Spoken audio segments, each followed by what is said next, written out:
జనవరి 13 నుంచి ప్రారంభమయ్యే మహాకుంభమేళాకు ఉత్తరప్రదేశ్లోని గంగా, యమున, సరస్వతి, అంతర్వాహిని నదుల సంగమ ప్రదేశం ప్రయాగ్రాజ్ ముస్తాబవుతోంది.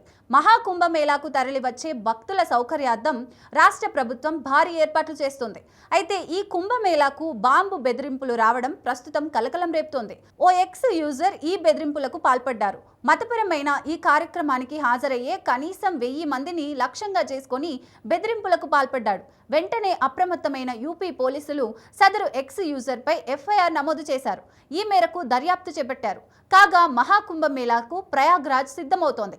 జనవరి 13 నుంచి ఫిబ్రవరి 26 వరకు 45 రోజుల పాటు నిర్వహించనున్న ఈ ఉత్సవానికి పెద్ద ఎత్తున ఏర్పాట్లు చేస్తున్నారు. ఈ కుంభమేళాలో 45 కోట్ల మంది భక్తులు పాల్గొని గంగా స్నానం ఆచరించే అవకాశం ఉంది.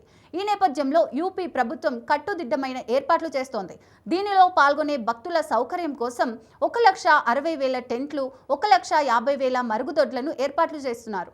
15,000 మంది పారిశుద్ధ్య కార్మికులు పనిచేస్తారు. 1,250 కిలోమీటర్ల పైప్ లైన్ను సిద్ధం చేస్తున్నారు. 67,000 ఎల్ఈడి లైట్లు, 2,000 సోలార్ లైట్లు, 3 లక్షల మొక్కలు ఏర్పాటవుతున్నాయి. కృత్రిమ మేధ ఆధారిత కెమెరాలు, RFID రెస్ట్ బ్రాండ్లు, యాప్ ట్రాకింగ్లతో భక్తులను లెక్కిస్తారు.